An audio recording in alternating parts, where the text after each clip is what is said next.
Hello दोस्तों, आपके अपने YouTube चैनल बच्चों के साथी अपने गुरुजी पे आप सभी का स्वागत है।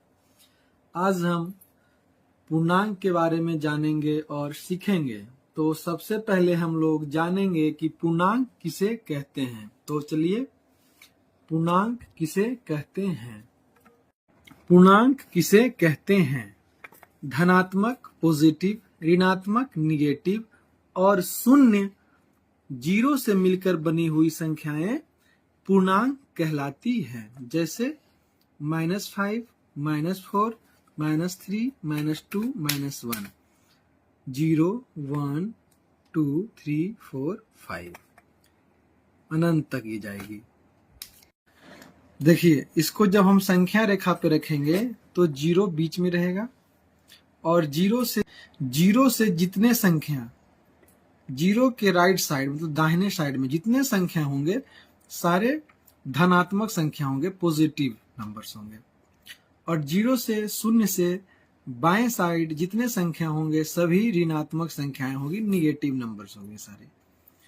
तो आप देखिए, शून्य जो है, शून्य ना तो पॉजिटिव होता है ना ही निगेटिव होता है। शून्य न तो सकारात्मक होता है न तो नकारात्मक होता है, न शून्य न तो धनात्मक होता है और न ही ऋणात्मक होता है। तो इसके बाद हम लोग जानेंगे पूर्णांक में भिन्न और दशमलव नहीं होते हैं। कहने का मतलब है कि जो भी संख्या भिन्न में होगा या दशमलव में होगा वह कभी भी पूर्णांक नहीं हो सकता है। भिन्न जो है कभी भी पूर्णांक नहीं हो सकता। दशमलव वाली संख्या भी कभी पूर्णांक नहीं हो सकती है।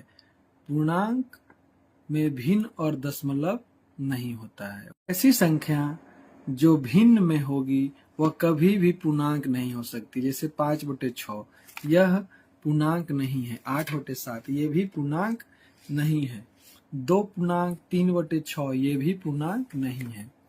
दशमलव वाला जैसे 0.5, डेसिमल 33, डेसिमल 66 इत्यादि इस तरह की संख्याएं कभी भी पूर्णांक नहीं हो सकती है।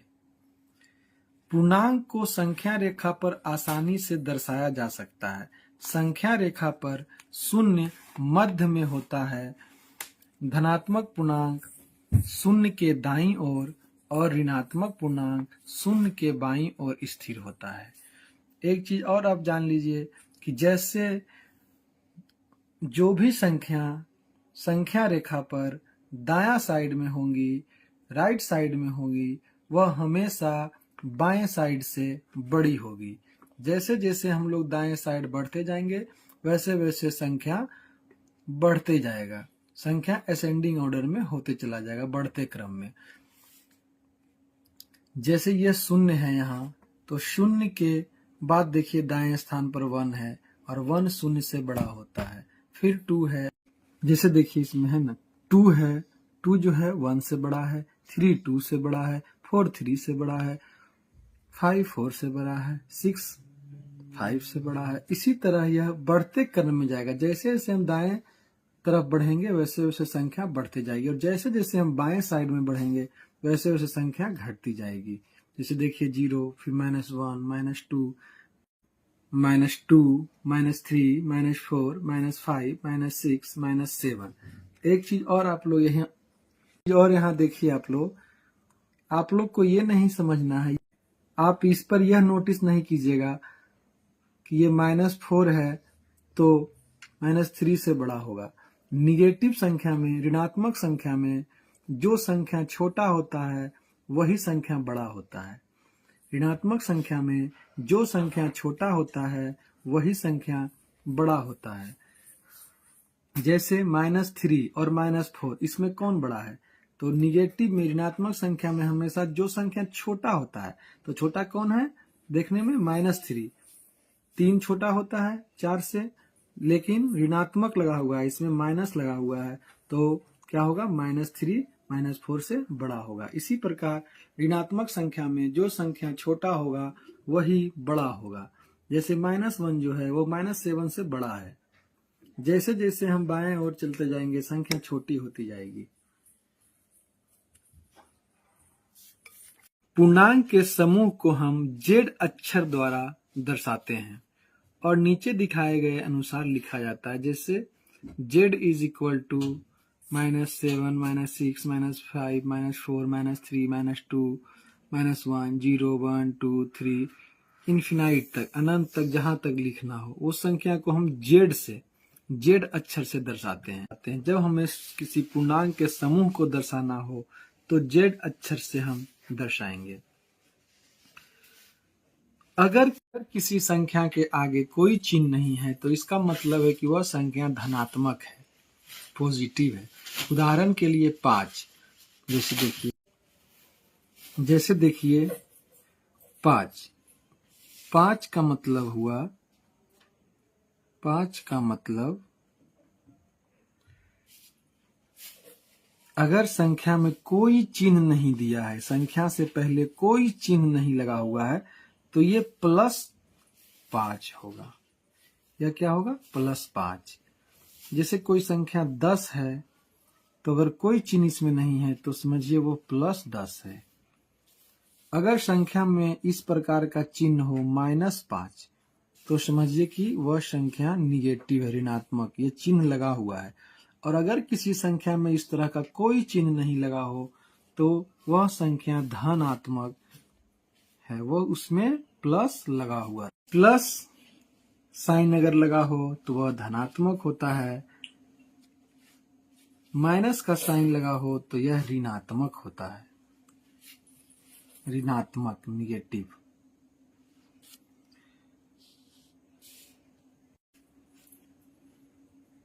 अब देखिए आगे हम लोग चलते हैं धनात्मक संख्या। अब धनात्मक संख्या, यदि कोई संख्या 0 से बड़ी हो तो वह धनात्मक होती है। यदि कोई संख्या 0 से बड़ी हो तो वह धनात्मक होती है। जैसे 1 2 3 4 5 6 से लेकर उससे बड़ी बड़ी संख्या जो भी हो सारा धनात्मक होगी, सारा संख्या धनात्मक होगी। इसके बाद हम लोग चलते हैं ऋणात्मक संख्या की तरफ। यदि कोई संख्या 0 से छोटी या 0 से कम है, वैसी संख्या ऋणात्मक संख्या होती है, वैसी संख्या ऋणात्मक संख्या होती है। जैसे -1 -2 -3 -4 -5 -50 इत्यादि।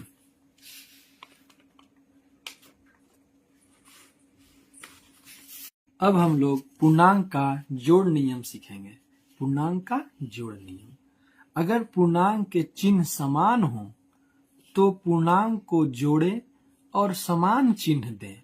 जैसे कह रहा है अगर पूर्णांकों के चिन्ह समान हो, एक जैसा, तो पूर्णांकों को जोड़ें और समान चिन्ह दें।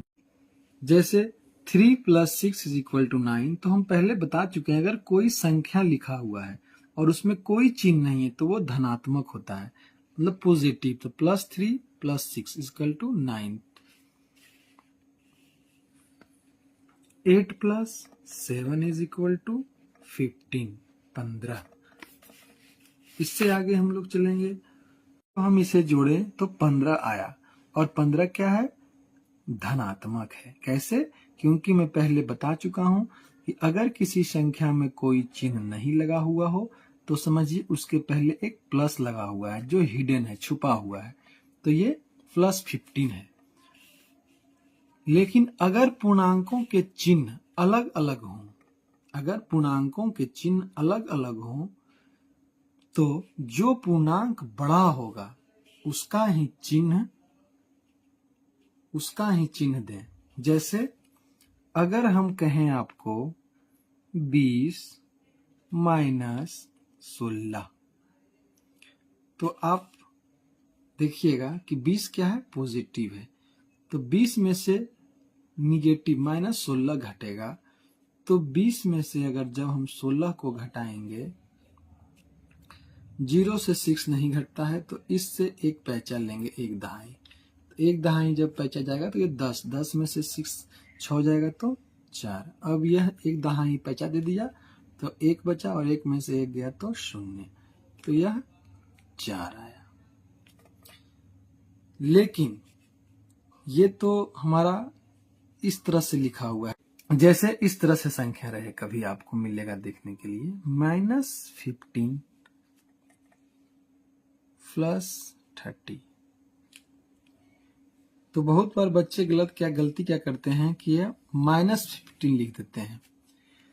तो यहाँ पर ध्यान देने वाली बात है कि यह +30 है, +30, और यह -15। तो जब हम +30 में से -15 को घटाएंगे तो 15 आएगा। क्यों? क्योंकि यह प्लस है। और आप देखिए कि बड़ी संख्या कौन है। आप देखिए कि बड़ी संख्या कौन है। तो बड़ी संख्या इसमें आपको 30 दिख रहा है, और 30 के साथ किस तरह का साइन लगा हुआ है? Positive sign. तो हम अभी पहले ही बताए हैं। तो आप जानते हैं कि जो बड़ी संख्या होती है उसके साथ जो साइन लगा रहता है वही साइन यहाँ लगेगा।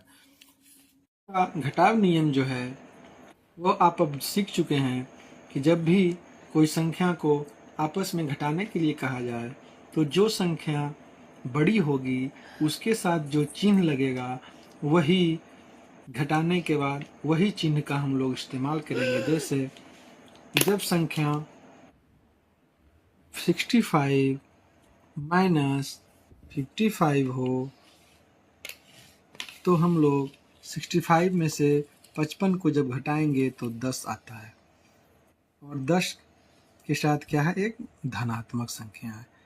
10 के साथ आप जानते हैं कि अगर किसी संख्या के साथ पहले कोई चिन्ह नहीं लगा हुआ हो तो समझिए वह धनात्मक होता है, पॉजिटिव।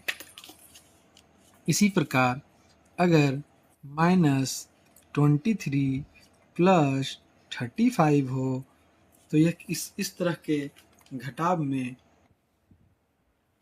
हम क्या करते हैं?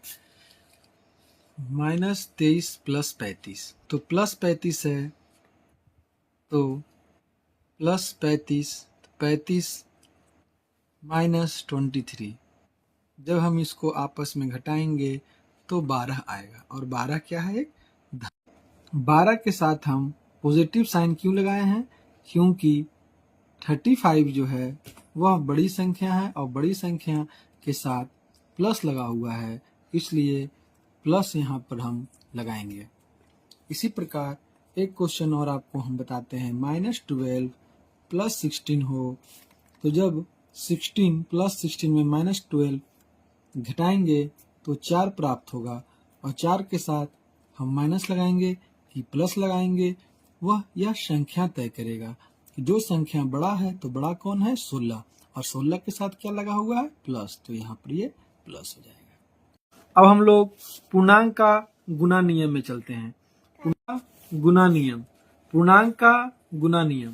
पूर्णांक का जो गुणा नियम है यह अब हम पढ़ेंगे कि पूर्णांक में जब हम पूर्णांकों को जब हम गुणा करते हैं तो कौन सा चिन्ह गुणा करने के बाद कौन सा चिन्ह उसमें लगेगा। तो देखिए, जब संख्या प्लस गुने प्लस हो तो परिणाम प्लस आता है। उदाहरण देखिए, अगर हम किसी संख्या में 4 गुने 8, यहाँ क्या है? दोनों पॉजिटिव है, कोई चिन्ह नहीं है तो धनात्मक, तो 8 × 32, और 32 क्या है? धनात्मक। यही परिणाम हुआ हमारा प्लस। दूसरा हमारा एग्जाम्पल है, अगर एक संख्या एक पूर्णांक प्लस हो दूसरी पूर्णांक माइनस हो तब क्या होगा परिणाम? तब माइनस में आएगा आंसर। गुना करने के बाद गुणनफल माइनस में आएगा। जैसे -4 गुने 8, अगर कुछ नहीं लगा हुआ है इसके साथ तो प्लस है, तो 8 × 32, और -4 गुने +8 बराबर -32। इसमें जोड़ वाला बात नहीं है, घटाव वाली बात नहीं है कि जो संख्या बड़ी होगी उसका साइन यहाँ लगेगा, उसका चिन्ह यहाँ लगेगा, वैसी बात नहीं है। इसमें माइनस है और दूसरी पूर्णांक में अगर +8 है तो माइनस का ही चिन्ह यहाँ लगेगा। तीसरा है आपका माइनस गुने प्लस। माइनस गुने प्लस हो या प्लस गुने माइनस हो, पूर्णांकों का गुणनफल हमेशा माइनस में ही होगा। देखिए 8 गुने -4 इज इक्वल टू -32। तो आप यह जानिए कि जब पूर्णांक का जब हम गुना करते हैं, पूर्णांकों का जब हम गुना करते हैं तो माइनस गुने माइनस माइनस होता है, प्लस गुने माइनस भी माइनस होता है, लेकिन माइनस गुने माइनस हमेशा प्लस होता है। जैसे -8 गुने -4, -8 गुने -4 बराबर 32। देखिए परिणाम क्या है, माइनस गुने माइनस परिणाम हमेशा पॉजिटिव में आएगा। जैसे -8 गुने -4 बराबर 32, क्योंकि माइनस गुने माइनस जब हम करते हैं तो माइनस प्लस में चिन्ह में बदल जाता है, प्लस के चिन्ह में बदल जाता है। पूर्णांक का भाग नियम, गुना नियम पढ़ने के बाद अब हम लोग पूर्णांक का भाग नियम। जब चिन्ह रहे पॉजिटिव, धनात्मक डिवाइडेड बाई धनात्मक इंटीजर्स, प्लस भागा प्लस परिणाम हमेशा प्लस होगा, प्लस भागा माइनस परिणाम हमेशा माइनस होगा, माइनस भागा प्लस परिणाम हमेशा माइनस होगा, माइनस भागा माइनस परिणाम हमेशा प्लस होगा। जैसा कि आप देख रहे हैं 12 भागा 3 इज इक्वल टू 4, क्योंकि दोनों संख्या धनात्मक है तो यहाँ क्या होगा, पॉजिटिव 4। यहाँ देखिए 12 भागा -3, मतलब अगर ये पॉजिटिव है और भाग निगेटिव है तो देखिए क्या आया, -4। तीसरा में देखिए इसमें क्या है, -12 भागा +3, तो क्या होगा, -4। -12 भागा -3 तो क्या होगा, जब हम किसी संख्या में जब दोनों पूर्णांक माइनस में हो, ऋणात्मक हो, तो जब हम भाग करेंगे तो संख्या धनात्मक होता है, धनात्मक पॉजिटिव। कैसे, अगर 12 डिवाइडेड बाई 3 तो 12/3, और दोनों के साथ क्या है, माइनस लगा हुआ है। जब हम इसे काटेंगे 3 चक 12, 4 बार में कटता है और ये माइनस माइनस आपस में कट जाता है, और वह संख्या जब कट जाता है तो आप जानते हैं कि जब कोई संख्या के पीछे कोई चिन्ह नहीं लगा हुआ हो तो पॉजिटिव होता है, तो यह +4 हो जाएगा। हेलो दोस्तों, आपके अपने YouTube चैनल बच्चों के साथी अपने गुरुजी पे आप सभी का स्वागत है। आज हम पूर्णांक के बचे हुए कुछ टॉपिक को जानेंगे और सीखेंगे। तो सबसे पहले हम लोग एक बार इसे रिपीट कर लेते हैं कि पूर्णांक किसे कहते हैं। तो हम लोगों ने पढ़ा था धनात्मक, ऋणात्मक और शून्य से मिलकर बनी हुई संख्याओं के समूह को पूर्णांक कहते हैं। धनात्मक, ऋणात्मक और शून्य से मिलकर बनी हुई संख्याओं के समूह को पूर्णांक कहते हैं। तो चलिए आज हम लोग आगे चलते हैं, आगे चर्चा करते हैं पूर्णांक के बचे हुए टॉपिकों पे। तो सबसे पहले हम लोग पूर्णांक में एक टॉपिक है क्रम विनिमय। क्रम विनिमय, क्रम विनिमय गुण पढ़ते हैं। क्रम विनिमय गुण, जैसा कि नाम से ही लग रहा है क्रम विनिमय, मतलब क्रम को आगे पीछे उल्टा उल्टा करके। तो क्रम विनिमय में हम क्या करेंगे, सिर्फ क्रम को बदलेंगे। वैसा समीकरण जिसमें क्रम को बदलने के बाद उसका मान नहीं बदलता हो, क्रम को बदलने के बाद भी उसका मान नहीं बदलता हो, उसे क्रम विनिमय कहते हैं। जैसे इसमें जो है केवल 2 पूर्णांक, इसमें केवल 2 पूर्णांक होते हैं, यह सिर्फ 2 पूर्णांक के लिए ही उपयोग कर सकते हैं हम लोग। जैसे तो सबसे पहले हम क्रम विनिमय में योग का क्रम विनिमय या जोड़ का क्रम विनिमय सीखते हैं। तो क्रम विनिमय में क्या होता है, जैसे कोई संख्या हम a माने, a प्लस बी बराबर b प्लस a होगा। a plus B is equal to b plus a। कहने का मतलब हुआ कि जगह बदलने से परिणाम नहीं बदले, जगह बदलने से परिणाम नहीं बदलता है, जगह बदलने से परिणाम नहीं बदलता है। जैसे a का मान अगर 8 और b बराबर हम 6 मानते हैं, ठीक है। अब देखिए समीकरण में, अब देखिए इसका सॉल्यूशन, जैसे a plus B is equal to B plus a का वैल्यू क्या है 8 प्लस b का वैल्यू है 6 इज इक्वल टू 6 का वैल्यू है b का वैल्यू है 6 प्लस a का वैल्यू है 8। अब जोड़िए इसे, 8 और 6 14 इज इक्वल टू 6 और 8 14। जैसा कि आप देख रहे हैं a प्लस बी लिखे हम या b प्लस a लिखे हम, दोनों का मान समान आया, दोनों का मान एक जैसा आया 14 14। भले ही इसमें जगह को हमने बदल दिया, इसके जगह इसमें इसके जगह पर ये कर दिए हम और इसके जगह पर ये कर दिए।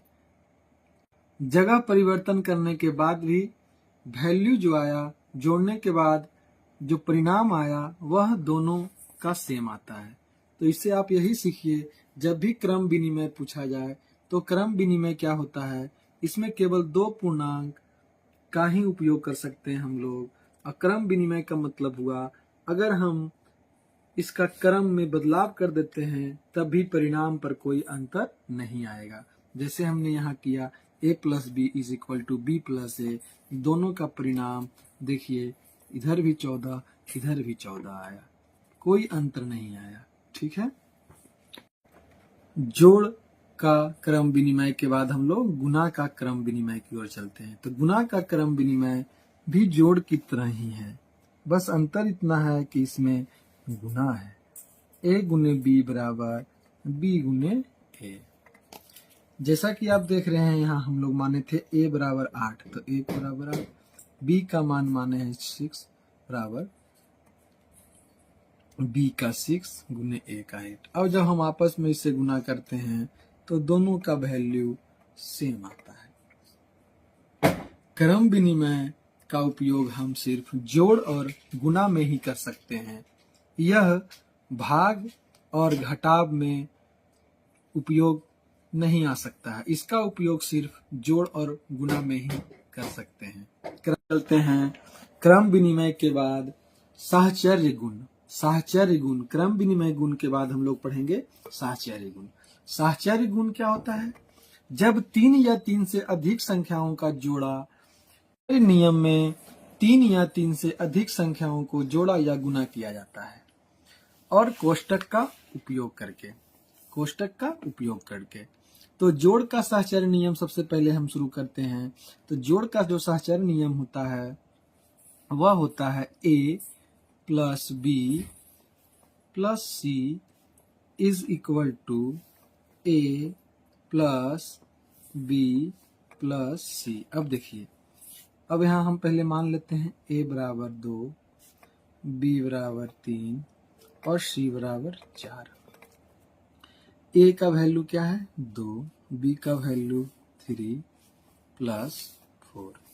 अब देखिए इसमें भी a का मान 2 प्लस 3 प्लस 4। जोड़िए आपस में 2 3 5, कोष्टक से हटा 4 इज इक्वल टू 2 प्लस 7। अब देखिए 5 और 4 9 बराबर 7 और 2 9। कोई भी अंतर आया, कोई भी अंतर नहीं, वैल्यू में कोई अंतर नहीं, परिणाम सेम, परिणाम सेम। चाहे हम किसी तरह भी इसको जोड़ें परिणाम सेम ही आएगा, परिणाम सेम ही आएगा, परिणाम सेम आएगा। क्यों ना हम इसे इस तरह से जोड़ लें एक बार, c प्लस a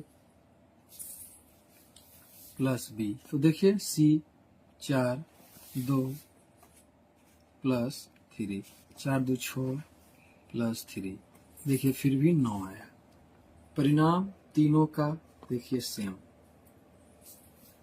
जोड़ का सहचर नियम में हमने क्या देखा कि संख्या को उलट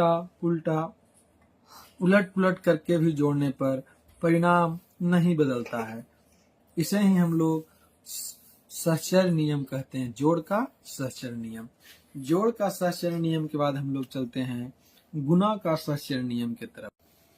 गुणा का सहचर नियम में क्या होता है कि a गुने b गुने c is equal to a गुने b गुने c।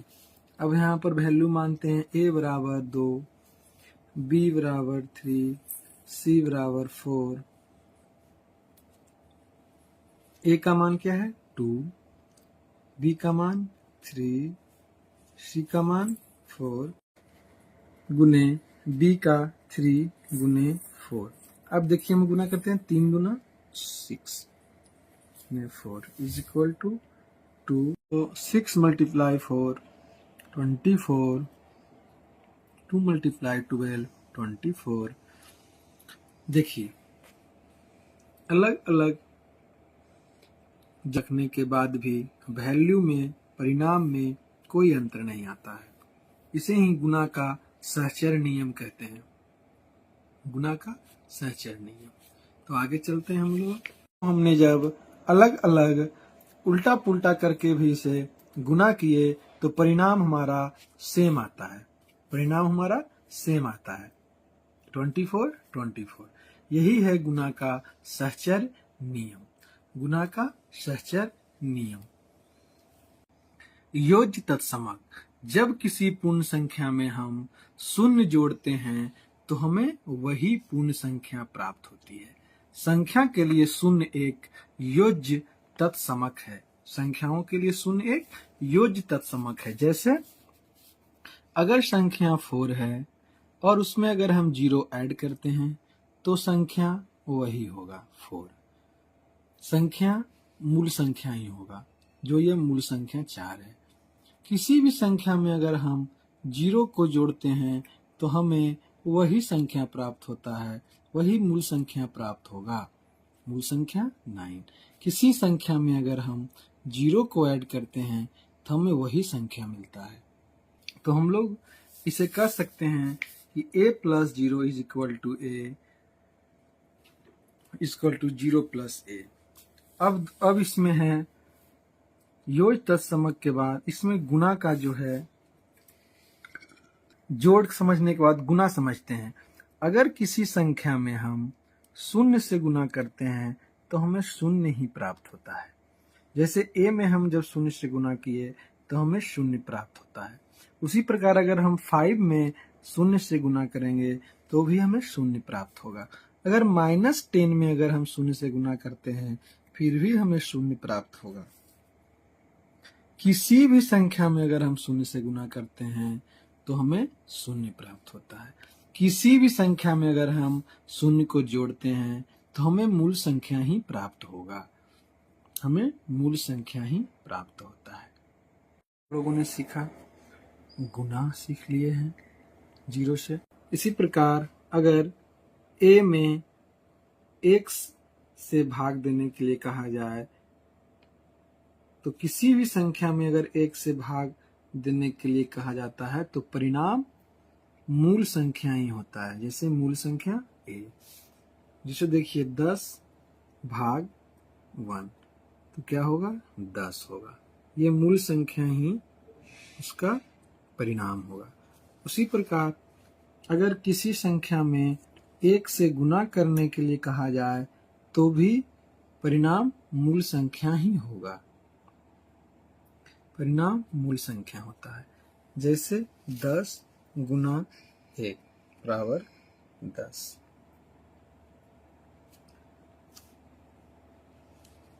a गुने 1 इज इक्वल टू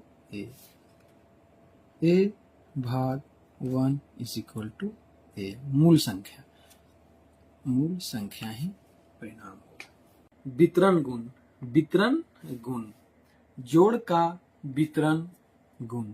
जब किसी संख्या को दो संख्याओं के योग से गुना किया जाता है तो गुणनफल उस गुणनफल के समान होता है जो हमें तब प्राप्त होता है जब संख्या को कोष्टक के अंदर की दो संख्याओं में वितरित किया जाता है और उनमें से प्रत्येक से अलग अलग गुना किया जाता है।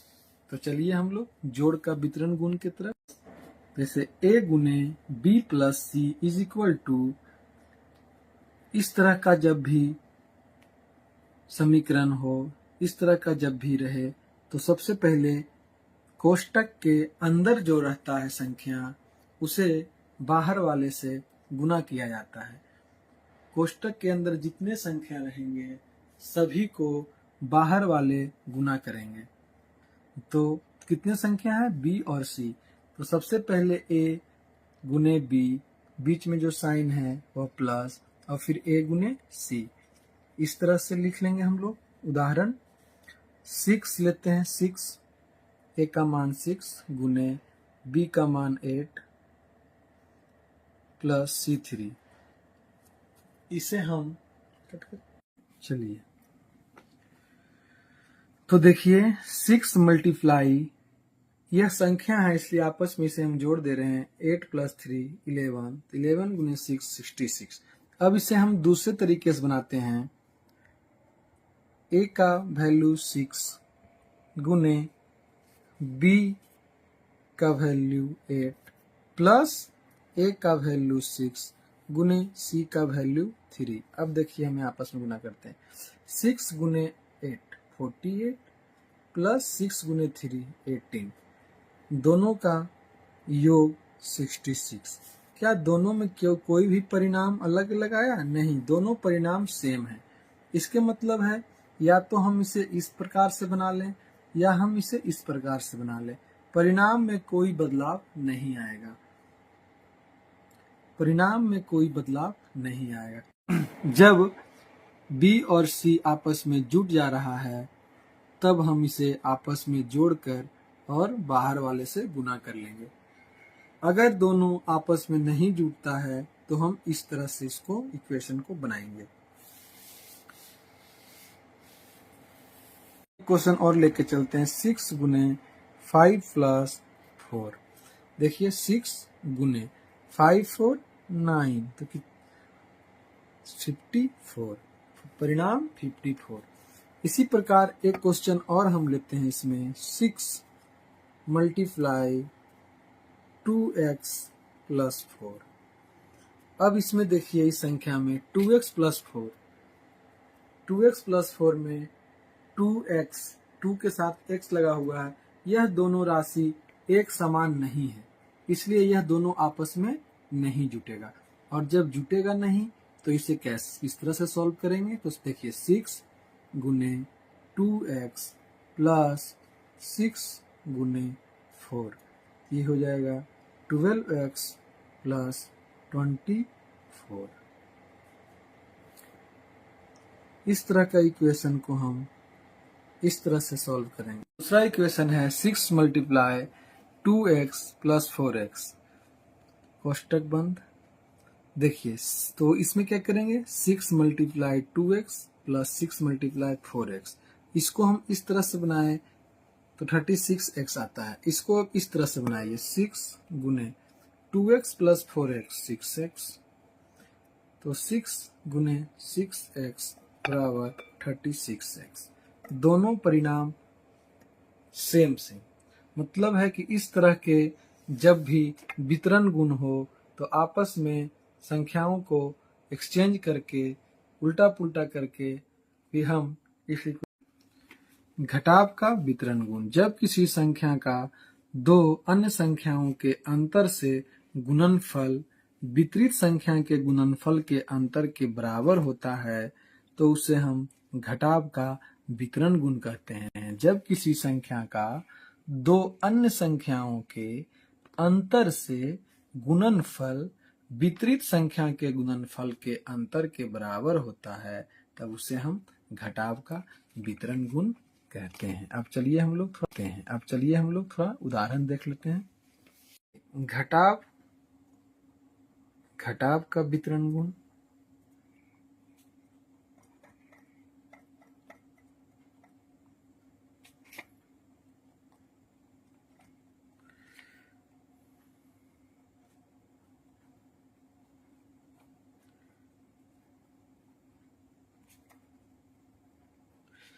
ए को पहले बी से गुना किए, ए गुने बी माइनस ए गुने सी।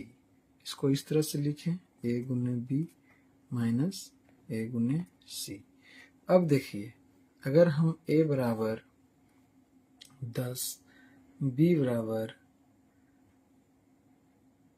6 और सी बराबर 3 मानते हैं, ए का मान हम यहाँ लिखते हैं इस समीकरण के अनुसार 10, बी का मान 6 माइनस 10 गुने 3, 10 मल्टीप्लाई 6 60 माइनस 30 बराबर 30, परिणाम 30। अब इसको देखिए दूसरे तरीके सुनाते हैं। दूसरा तरीका है इसका ए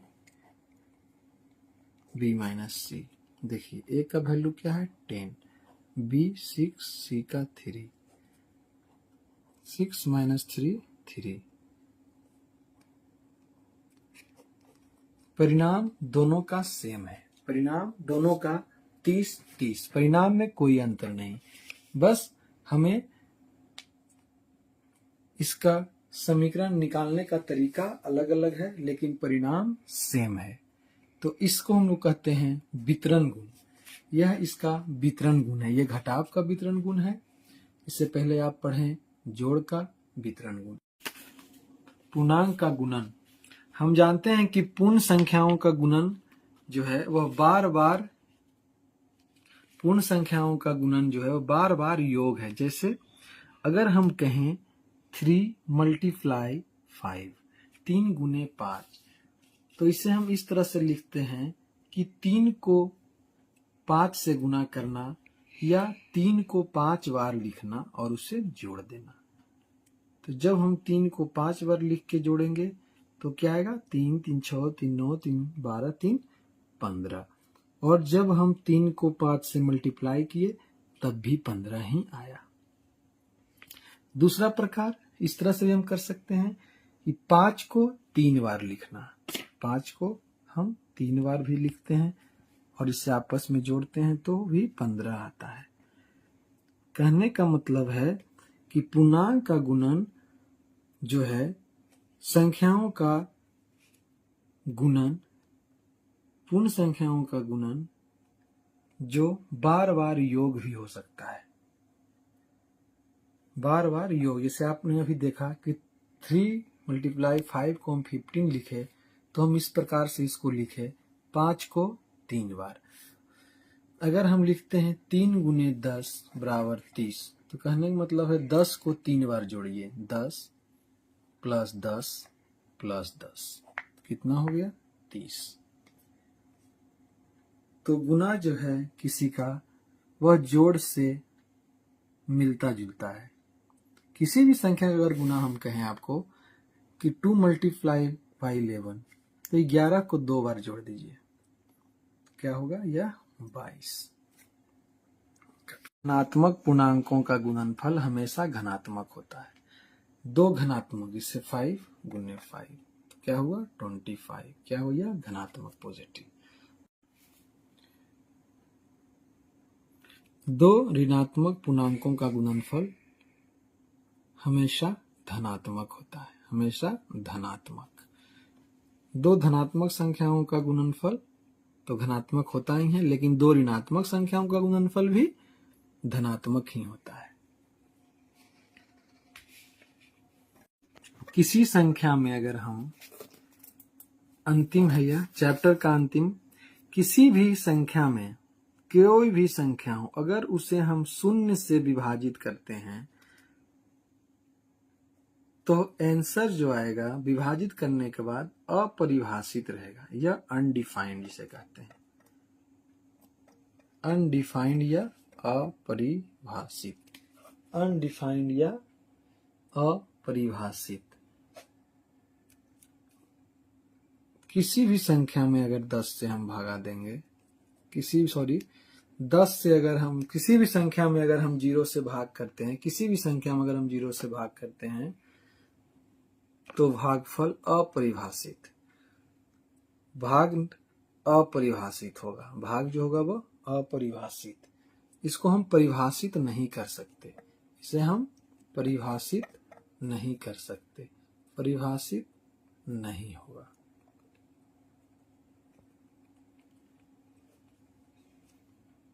लेकिन अगर हम 0 में किसी संख्या से भाग करते हैं तो जिस संख्या से हम भाग करेंगे, जिस संख्या से हम भाग करते हैं, अगर 1 से भाग करेंगे तो भी शून्य ही होगा। अगर 0 में हम 12 से भी भाग करेंगे तब भी 0 ही होगा। ठीक है, 0 से कोई भी संख्या से भाग करें, चाहे वो कोई भी संख्या हो, तो हमें 0 ही प्राप्त होगा।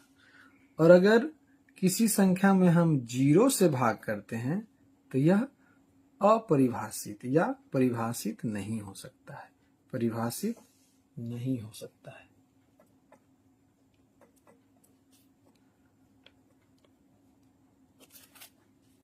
आप देखिएगा कि 0 में अगर हम किसी भी संख्या से भाग करते हैं तो हमेशा 0 ही प्राप्त होगा, चाहे कोई भी संख्या से 0 भागा 8 तो भी हमें 0 ही प्राप्त होगा। और अगर हम किसी संख्या में 0 से भाग करते हैं, किसी संख्या में 0 से भाग करते हैं तो जो संख्या प्राप्त होगा वह परिभाषित नहीं होगा। मतलब है कि अगर किसी संख्या में हम 0 से भाग करते हैं तो वह परिभाषित नहीं होगा। अब हम सीखेंगे कि संख्या रेखा की मदद से, नंबर लाइन की मदद से कैसे हम पूर्णांकों का जोड़ घटाव करते हैं। देखिए, अगर आपको कहा जाए कि -5 + 6, इसको संख्या रेखा पर हल कीजिए। तो संख्या रेखा पे कैसे बनेगा? तो देखिए, सबसे पहले हम यह बराबर दूरी पर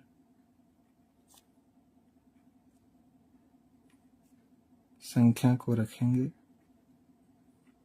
जैसे आप जानते हैं कि 0 से दाईं ओर धनात्मक होता है और 0 से दाईं ओर जैसे जैसे हम बढ़ेंगे वैसे वैसे संख्या बढ़ते क्रम में बढ़ता जाएगा। तो 1 2 3 4 5 6 और 7 तक लेते हैं।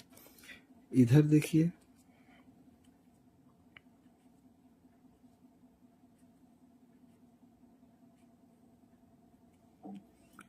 जैसे जैसे हम 0 से बाईं ओर जाएंगे संख्या घटते जाएगी। -1 -2, छोटी होते जाएगी संख्या। -4 5 -6। आपने पिछले वीडियो में देखा होगा कि हमने बताया कि 0 से बाईं ओर बढ़ते जाइएगा, संख्या छोटी होती जाएगी। क्यों? क्योंकि उसके साथ माइनस का चिन्ह है, और माइनस के चिन्ह जिसके साथ लगा होता है वह संख्या जितना छोटा होता है एक दूसरे के तुलना में उतना ही वो बड़ा होता है। जैसे संख्या अगर देखते हैं तो 3 है और 2 है, तो आप कहिएगा कि सर 3 बड़ा है, आप कहिएगा कि 3 बड़ा है। लेकिन नहीं, निगेटिव संख्या में, ऋणात्मक संख्या में जो संख्या छोटा होता है वही बड़ा होता है। तो 2 क्या है? 3 से छोटा है, तो 2 बड़ा है। तो जैसे जैसे बाएं तरफ बढ़ते जाएंगे संख्या छोटी होती जाएगी। क्वेश्चन में कहा जा रहा है -5 + 6। तो संख्या रेखा पे इसे हल करने के लिए सबसे पहले हम 0 पर जाएंगे। उसके बाद देखिए यहाँ से -5 1 2 3 4 5, -5 कहाँ है? यहाँ। तो यहाँ से हम लोग यहाँ जंप करेंगे। अब देखिए, अब कह रहा है +6, मतलब माइनस था तो बाएं तरफ गए, 0 से बाएं तरफ। अब कह रहा है +6, तो सबसे पहले हम -5 पे आए। तो जहां से आए, जहां पर हम आए वहां से +6, प्लस कहाँ होता है? पॉजिटिव, धनात्मक, तो दाएं तरफ। तो दाएं तरफ चलिए, 1 2 3 4 5 और ये 6 यहाँ आएगा। अब आप इसे प्रूव भी कर सकते हैं। -5 + 6 = 1 होता है। अब 1 क्या है, इसके पीछे कोई चिन्ह नहीं है तो यह धनात्मक होगा। तो +1 देखिए धनात्मक है, आ गया। इसी तरह से बनाना है। एक क्वेश्चन और हम लोग बना लेते हैं। तो सबसे पहले हम लोग क्वेश्चन लेते हैं -2 + 6। तो देखिए सबसे पहले एक रेखा हम लोग खींच लेते हैं।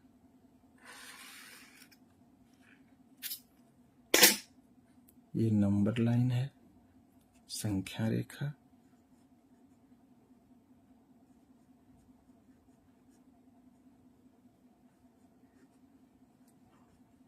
संख्या रेखा पे हम लोग पूर्णांकों का जोड़ घटाव सीख रहे हैं। तो बीच में 0 बराबर बराबर भागों में इसको बांटेंगे।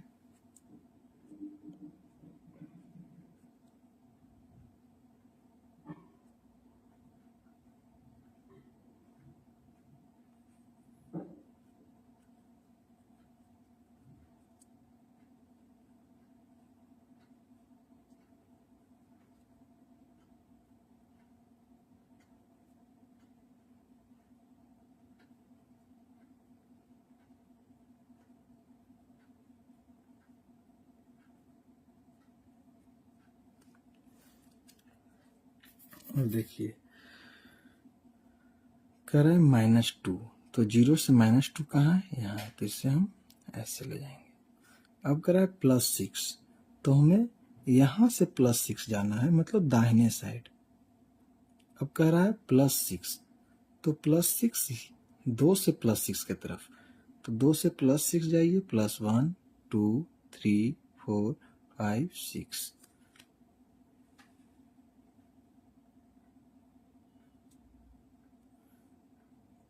2 से 6 4 पर। तो हम लोग का संख्या रेखा पे हम लोग जोड़ सीख लिए। -2 + 6 = 4। 4 क्या है, धनात्मक। इस तरह से हम लोग को संख्या रेखा पर पूर्णांकों को जोड़ना और घटाना है।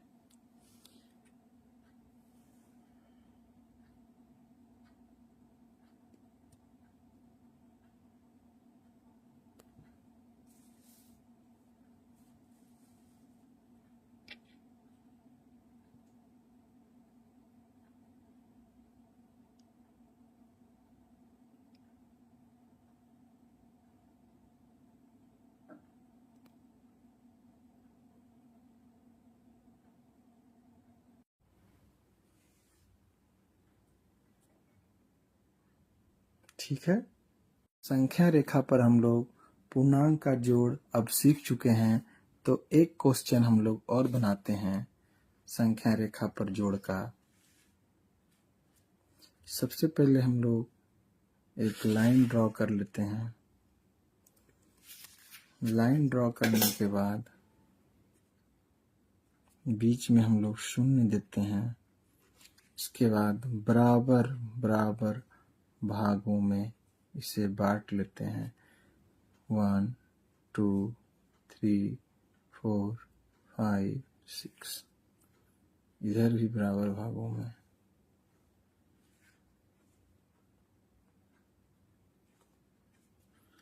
-1 -2 -3 -4 -5 -6 -7 -8। अब हमारा क्वेश्चन जो है वह यह है 2 + 4। इसे संख्या रेखा पर दर्शाइए। संख्या रेखा पर दर्शाने के लिए क्या बताए थे। संख्या रेखा पे कैसे दर्शाना है।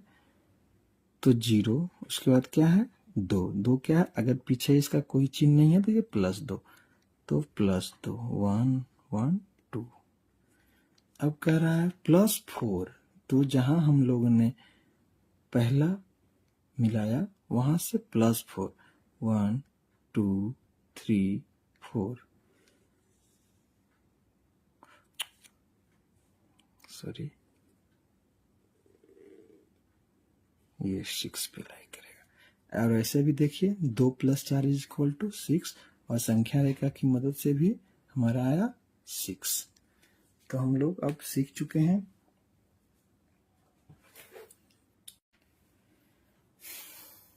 आशा करता हूँ कि आपको वीडियो पसंद आया होगा। वीडियो पसंद आया हो तो वीडियो को लाइक करें, सब्सक्राइब करें और दोस्तों के साथ शेयर करें।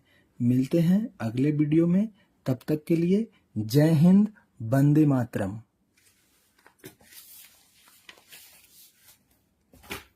हेलो, नमस्कार साथियों, आपका अपना चैनल बच्चों के साथी अपने गुरुजी पे आप सभी का स्वागत है।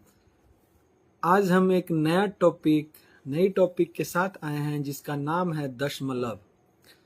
दशमलव संख्या, डेसिमल नंबर। आज हम जानेंगे कि डेसिमल का उपयोग क्यों करते हैं हम लोग, डेसिमल की आवश्यकता क्यों है और दशमलव कहाँ यूज करते हैं, कैसे यूज करते हैं। ठीक है, तो सबसे पहले हम लोग डेसिमल, इसका नाम से ही लग रहा है डेसिमल। डेसी मतलब होता है 10, डेसी का मतलब होता है 10, डेसिमल, डेसी का मतलब 10।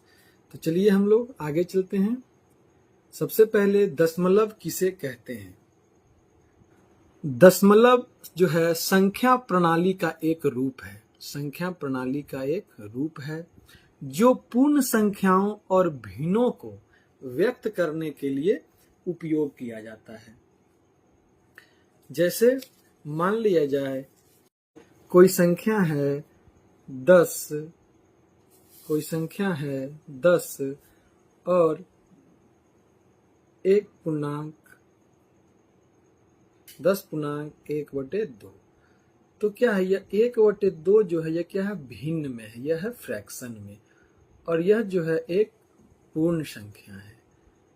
तो अगर हम इसे इस प्रकार से लिखें तो क्या हो जाएगा, यह दशमलव बिंदु हो जाएगा और यह भाग जो होगा यह पूर्ण संख्या होगा और यह 5 जो है यह भिन्न भाग। इसे हम 5 को 1/2 भी लिख सकते हैं। ठीक है, तो दशमलव संख्या प्रणाली का एक रूप है जो पूर्ण संख्याओं और भिन्नों को व्यक्त करने के लिए उपयोग किया जाता है। नोट कर लीजिए।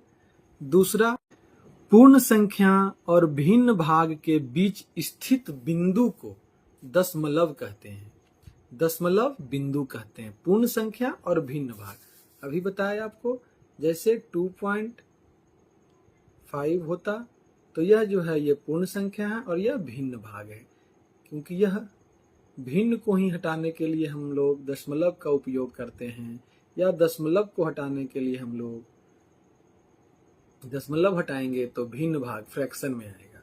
ठीक है, तो पूर्ण संख्या और भिन्न भाग के बीच स्थित बिंदु को दशमलव बिंदु कहते हैं। दो पूर्ण संख्याओं की बीच की संख्या को दर्शाने के लिए भी इसका उपयोग हम लोग करते हैं। दो पूर्ण संख्या के बीच की संख्या अगर हमें पता करना हो तो हम दशमलव बिंदु देकर भी बता सकते हैं। दो पूर्ण संख्याओं के बीच की संख्या को दर्शाने के लिए उपयोग में आने वाला चिन्ह को दशमलव कहते हैं। जैसे मान लिया जाए कि हम पूछे कि 12 और 13 के बीच की संख्या बताइए। संख्या तो इन्फिनाइट हो सकता है, लेकिन अगर हम लोग इस तरह से लिखें कि 12 और 13 के बीच, तो 12.1, 12.2, 12.3, 12.4, 12.5, 12.6, 12.7, 12.8, 12.9 और इसके बाद 13। तो अगर इकाई भी लेंगे तो भी अगर हमें दिखाना होगा तो डेसिमल का उपयोग करके ही हम संख्या को दिखा सकते हैं। ठीक, कहने का मतलब है कि दो पूर्ण संख्याओं के बीच की संख्या को दर्शाने के लिए उपयोग में आने वाले चिन्ह को दशमलव कहते हैं। ठीक। अब देखिए दशमलव बिंदु, इसका उपयोग हम पूर्ण संख्या और उसके भिन्न भाग को अलग करने के लिए करते हैं। इसका उपयोग पूर्ण संख्या और उसके भिन्न भाग को अलग करने के लिए किया जाता है। जैसे देखिए, पूर्ण संख्या और उसके भिन्न भाग को अलग कैसे करता है। पूर्ण संख्या 8 और भिन्न भाग 8/1/3 अगर हो संख्या में, तो यह तो पूर्ण संख्या है। 8.33 हम इसे लिखेंगे जब हम कैसे, जिसलिए 8 दिया 24 1 25, पहले इसे हम भिन्न में बदल लें एक। अब जब हम 3 से इसे भाग करेंगे, 3 8 24 नहीं लगेगा, डेसिमल 0 3 तिहाई 9। इस प्रकार की प्रक्रिया यह चलती रहेगी। तो इससे दर्शाने के लिए यह दशमलव जो है एक पूर्ण संख्या को एक भिन्न संख्या से अलग करती है। इधर के डेसिमल से बाईं ओर की संख्या पूर्ण संख्या है, दाईं ओर की संख्या भिन्न संख्या है, फ्रैक्शन है। ठीक है। दशमलव बिंदु के बाईं ओर की संख्याएं पूर्ण संख्या होती है जो पूर्ण मानों को दर्शाती है। जैसे 5.1, यह संख्या क्या है, पूर्ण संख्या है, और यह क्या है, भिन्न भाग है, यह संख्या का भिन्न भाग। ठीक है। दशमलव बिंदु के बाईं ओर की सभी संख्याएं पूर्ण संख्या होती है। दशमलव बिंदु के बाईं ओर की सभी संख्याएं, यह जो चारों संख्या है यह क्या है, पूर्ण संख्या है, और इधर की संख्या फ्रैक्शन है, भिन्न भाग। यह क्या है, भिन्न भाग। तो दशमलव बिंदु के बाईं ओर की सभी संख्याएं पूर्ण संख्या होती है। ठीक है। दशमलव बिंदु के बाईं ओर की सभी संख्याएं पूर्ण संख्या होती हैं। और दशमलव बिंदु के दाईं ओर की, राइट साइड की सभी संख्याएं आंशिक या भिन्नात्मक भागों को दर्शाती है, मतलब भिन्न भाग को, जो पूर्ण संख्या का एक हिस्सा होता है, जो पूर्ण संख्या का एक हिस्सा होता है। ठीक है। अब देखिए दशमलव संख्याओं के प्रकार। दशमलव संख्या के 2 प्रकार होते हैं, एक शांत दशमलव या उसे कह सकते हैं अंत दशमलव, और दूसरा अशांत दशमलव या अनवासनी दशमलव। अब अंत दशमलव क्या होता है, जिसे कहते हैं हम इंग्लिश में टर्मिनेटिंग डेसिमल।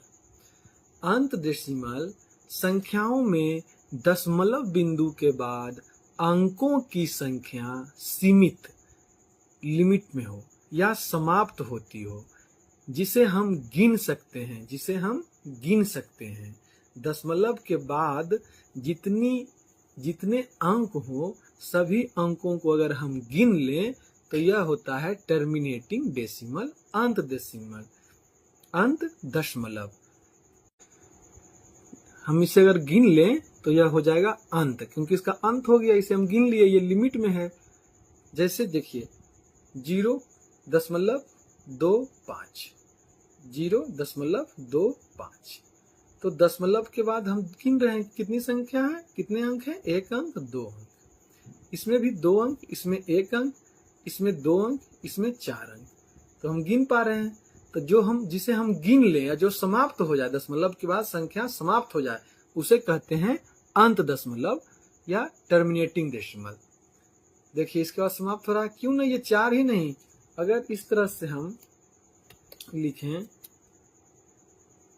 4.6123612364 बस।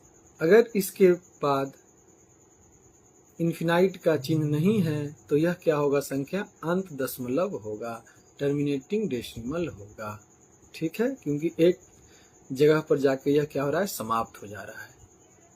ठीक है। अब देखिए अशांत या अनुसानी डेसिमल, नॉन टर्मिनेटिंग डेसिमल, अशांत डेसिमल दशमलव।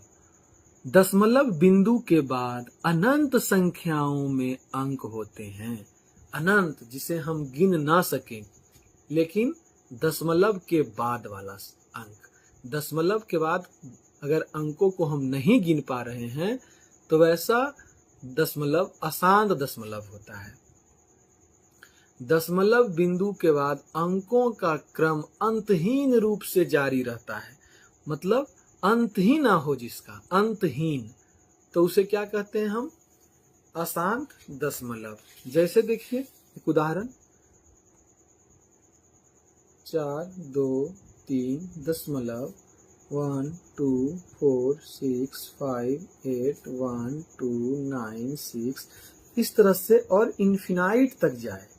कहाँ तक? इन्फिनाइट तक जाए। तो इसे हम क्या कहते हैं?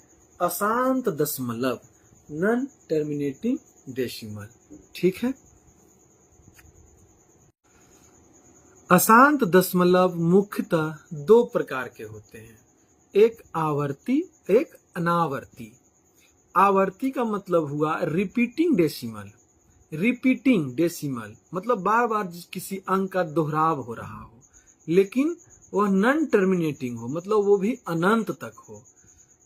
अनंत तक तो हो, लेकिन संख्याओं का बार बार दोहराव हो रहा हो, अंकों का बार बार दोहराव हो रहा हो, वैसा दशमलव को हम कहते हैं आवर्ती दशमलव। तो दशमलव बिंदु के बाद असीमित संख्या में अंक होते हैं। असीमित मतलब जिसका कोई लिमिट ना हो, अनंत।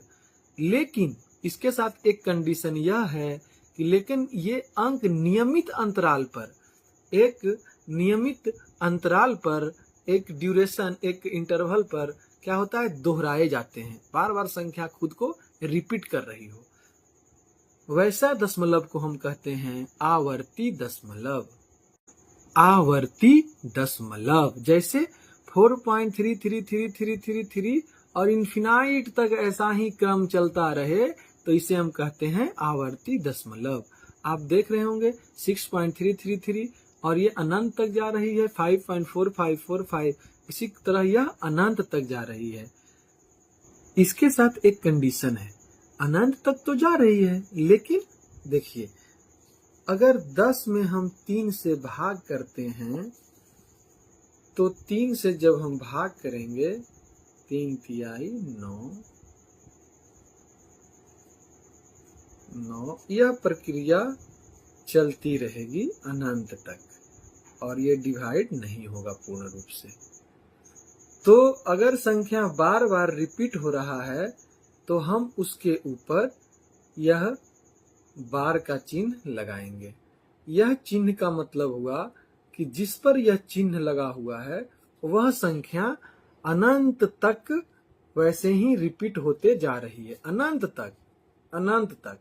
3.3333, ये 3 अनंत तक जाएगी, इधर वाला 3। तो इसलिए हम इसे क्या करते हैं, एक संख्या पर वार लगाकर यह इंडिकेट कर देते हैं इस चिन्ह से कि यह संख्या जो है अनंत तक जा रही है। क्यों? क्योंकि हमको मालूम है कि आगे 3 ही अनंत तक जाएगी, इसलिए 3 पर हम एक वार का चिन्ह लगा देते हैं। तो वार चिन्ह क्यों लगता है यह भी आप जान गए। आगे चलिए, अनावर्ती दशमलव, नॉन रिपीटिंग और नॉन टर्मिनेटिंग। दशमलव बिंदु के बाद अनंत तक जाने वाली और जो समाप्त नहीं होती, न ही दोहराई जाती हो, उनके अंक किसी निश्चित क्रम का पालन नहीं करता हो, कोई भी पैटर्न या फॉलो नहीं करता हो। जैसे आप अभी देखे आवर्ती दशमलव में एक संख्या था जो एक पैटर्न को फॉलो कर रहा था, बार बार 3 रिपीट कर रहा हो। ऐसा ही नहीं, ऐसे भी अगर हो 145 145 145 145 और यही क्रम लगातार इन्फिनाइट तक रिपीट हो रहा हो, तो इसे हम जो जो संख्या लगातार रिपीट कर रहा है उस पर ऐसे बार का चिन्ह लगा देंगे। ठीक है, क्योंकि देखिए यह पता चल रहा है हमें कि कौन कौन सी संख्या बार बार रिपीट हो रहा है, दोहराया गया है। लेकिन नॉन टर्मिनेटिंग, नॉन रिपीटिंग जो यह संख्या है अनावर्ती में, यह देखिए हमें पता नहीं चल रहा है कि कौन संख्या का दोहराव हो रहा है। कोई संख्या का कोई पैटर्न को यह फॉलो नहीं करता है, लेकिन यह अनंत तक जाती है। तो ऐसी संख्या अनावर्ती दशमलव कहलाती है। पाई जो है वह अनावर्ती दशमलव है। पाई अनावर्ती दशमलव है। अब देखिए दशमलव का स्थानीय मान। दशमलव का स्थानीय मान। दशमलव का स्थानीय मान प्लेस वैल्यू चार्ट हम लोग देखते हैं। तो इसमें जो यह देखिए, यह डेसिमल दशमलव के बाएं साइड होल नंबर पार्ट है, पूर्ण संख्या का पार्ट है, और डेसिमल के दाहिने side right side decimal fraction है। इसे हम कैसे लिखते हैं यह देखिए।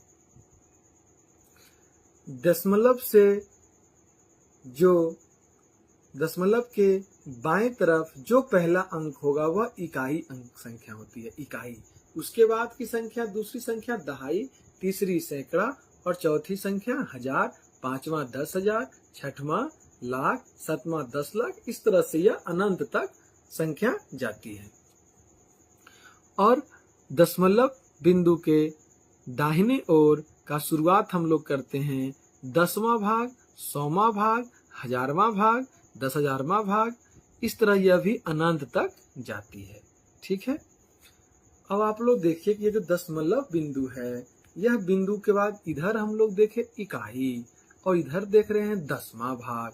ऐसा क्यों? यह भी तो इकाई हो सकता है। तो ऐसा नहीं है, यह इकाई नहीं होगा, क्योंकि जब दशमलव बिंदु बीच में यहाँ आ रही है, इसके बाद जो भी पहला संख्या होगा वह 1/10 के फॉर्म में होगा। 10वां भाग किसी भी संख्या का 10वां भाग, यहाँ किसी भी संख्या का 100वां भाग, यहाँ किसी भी संख्या का 1000वां भाग ही होगा।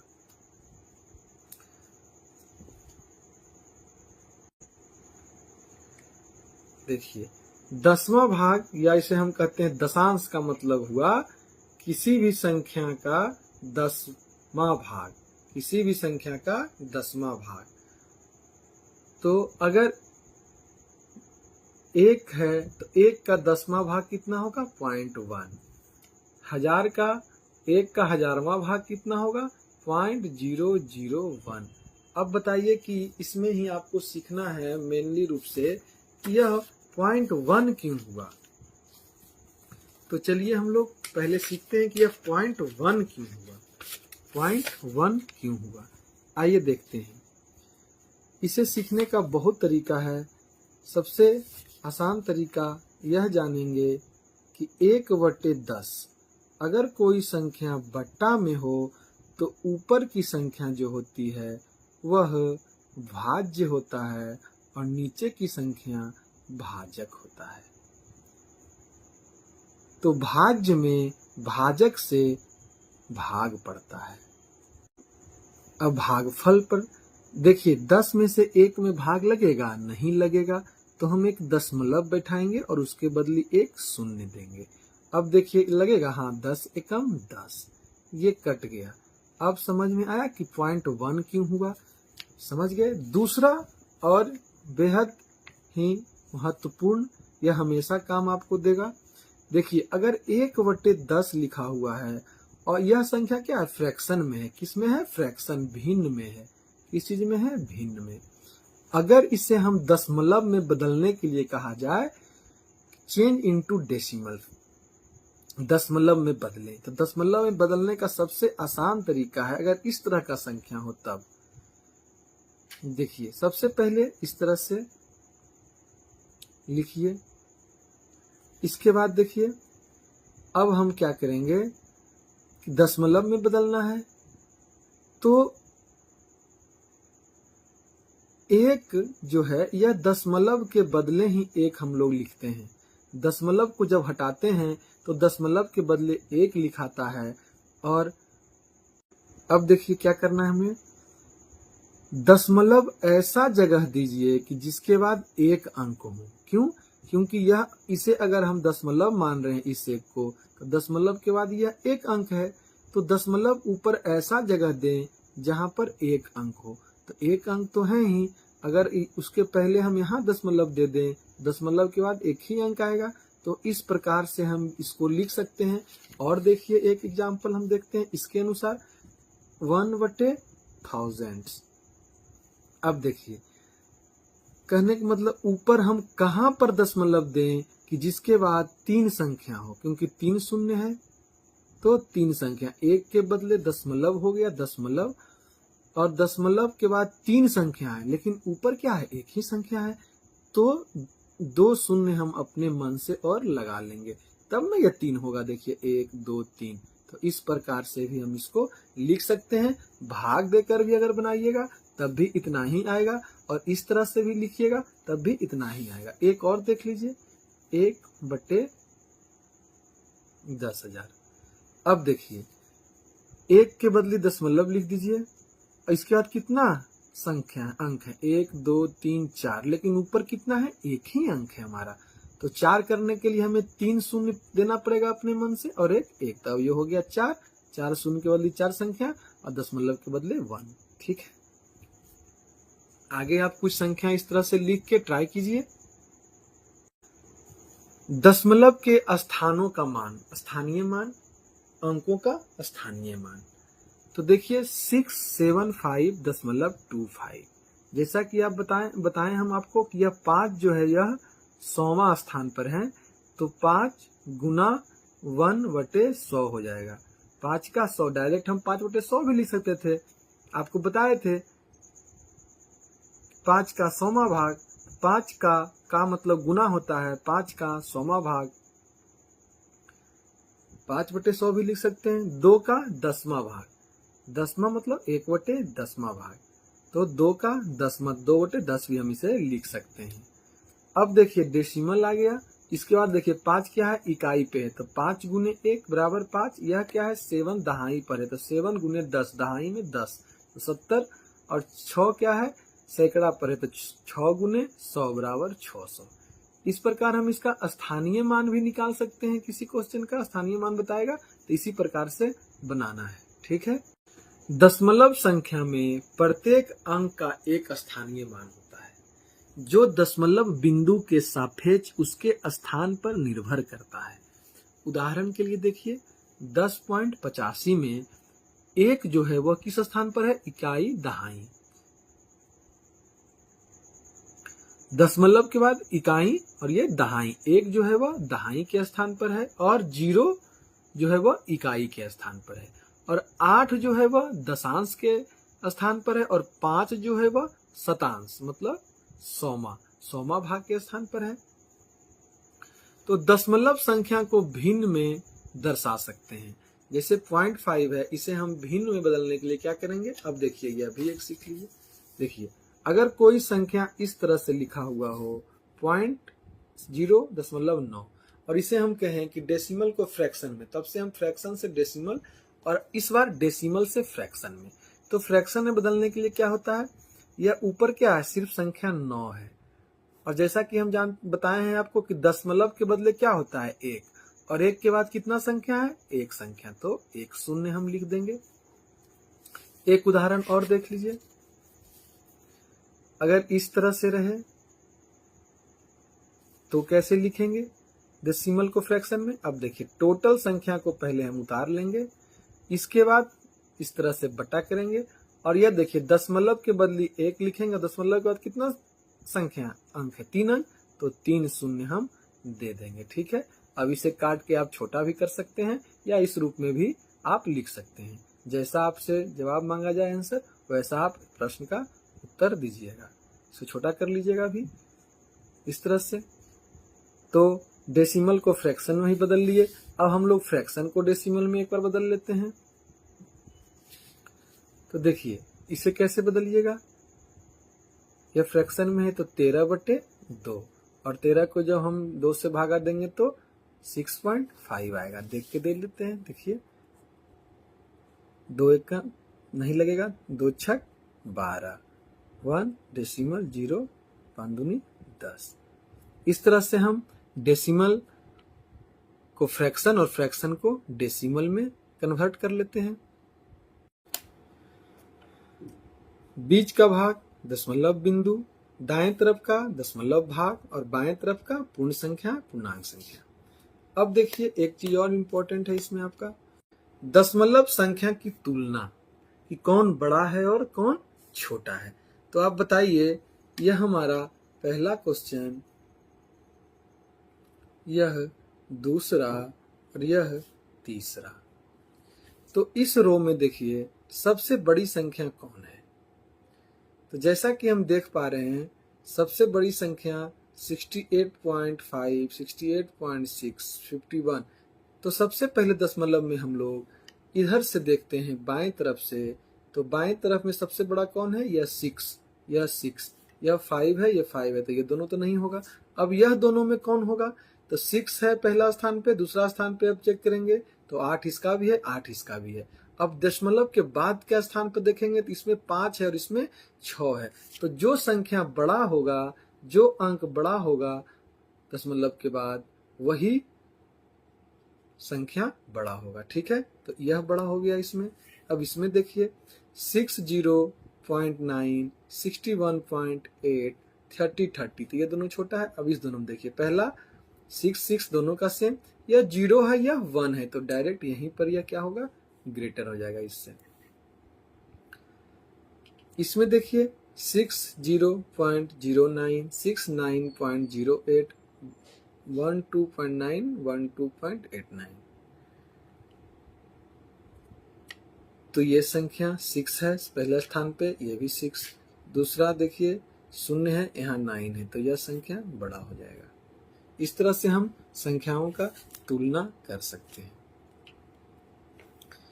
अब देखिए कि इस दोनों में कौन बड़ा है। इस दोनों में देखिए 1, 1, 2, 2, दशमलव दशमलव दशमलव के बाद देखिए यहाँ 9 है और यहाँ क्या है, 8 है, तो इसके मतलब 9 यह है, तो यह संख्या बड़ा होगा। ऐसा नहीं कीजिएगा कि सर ये 9 है और ये 89 है तो यह बड़ा होगा, नहीं। इसका जो संख्या है पहले स्थान पर यह बड़ा होना चाहिए। तो यह 9 है और यह क्या है, 8 ही है, तो कौन बड़ा होगा, यह बड़ा होगा।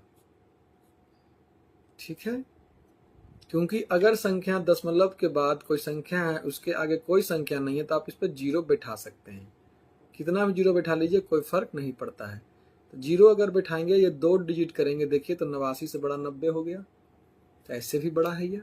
ठीक है, अगर कोई संख्या आपको दिया हुआ रहे 6532.145, तो देखिए हम कैसे बनाते हैं।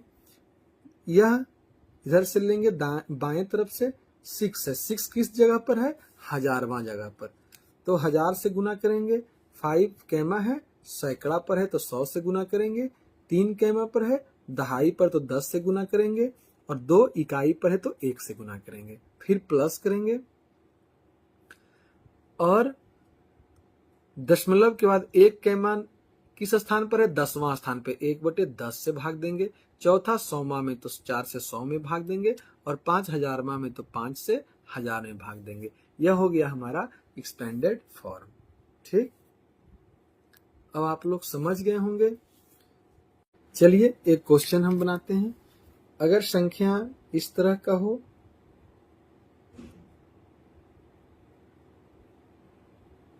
और इसे कहा जाए कि एक्सपेंडेड फॉर्म में, विस्तारित फॉर्म में लिखिए, तो कैसे लिखिएगा। तो सबसे पहले इसे लेंगे, किस स्थान पर है, दशमलव के बाद इकाई, दहाई, सैकड़ा, तो 100, तो 9 गुने 100। इसके बाद हमारा 6 है, 6 किस स्थान पर, इकाई, दहाई, तो 10 से गुना करेंगे। इसके बाद 8 किस जगह पर, इकाई, तो 1 से, इकाई मतलब 1, दहाई मतलब 10। अब देखिए दशमलव है, अब प्लस कर लेंगे, और फिर 4 किस स्थान पर है, 4 10वां स्थान पर है, दशांश पर है। इसके बाद 6 शतांश पर है, तो 100 से भागा देंगे, और 5 हजारवां भाग पर है तो यह हजारांश पर है, मतलब हजारवां भाग पर है। 5 हजारवां भाग पर है, 5 हजारवां भाग पर है। और जब इसे हम दशमलव में बदल कर शॉर्ट फॉर्म में लिखेंगे तो यही संख्या आ जाएगा। कैसे? देखिए, 9 को 100 से गुना किए 900, 10 को 6 से गुना किए 60, 8 को 1 से तो 8, प्लस 4 में 10 से भाग दिए तो 0.4, 6 में दिए तो 0.06, 5 में दिए तो 0.005। अब इसे हम जोड़ लें। अब जब हम इसे जोड़ेंगे तो जोड़िए 960, 8, .4, .06, .005। देखिए कुछ नहीं है, 5, 606, 404, .869। देखिए यह विस्तृत फॉर्म में था और यह क्या आया? शॉर्ट फॉर्म में। शॉर्ट फॉर्म में यह आया और विस्तृत फॉर्म में या विस्तारित में यह। ठीक है, तो आप लोग सीख गए विस्तारित में बदलना और शॉर्ट में बदलना। आज के लिए इतना ही। अगर आपको यह वीडियो अच्छा लगे तो कृपया लाइक करें, सब्सक्राइब करें और दोस्तों के साथ शेयर करें। हम लोग फिर से मिलते हैं एक नए वीडियो के साथ। अगला जो हमारा वीडियो रहेगा वह आंकड़ों का प्रबंधन वर्ग 7 NCERT बुक का पहला चैप्टर 3.1 रहेगा। उससे पहले हम लोग आंकड़ों के प्रबंधन के बारे में, जिसका हमारा मुख्य टॉपिक है मीन, मीडियन, मोड और रेंज। मीन माध्य, मोड बहुलक, मीडियन माध्यिका या माध्यक और रेंज परिसर। इसके बारे में पहले हम लोग जान लेंगे, उसके बाद हम लोग 3.1 बनाएंगे। तब तक के लिए धन्यवाद। जय हिंद, वंदे मातरम।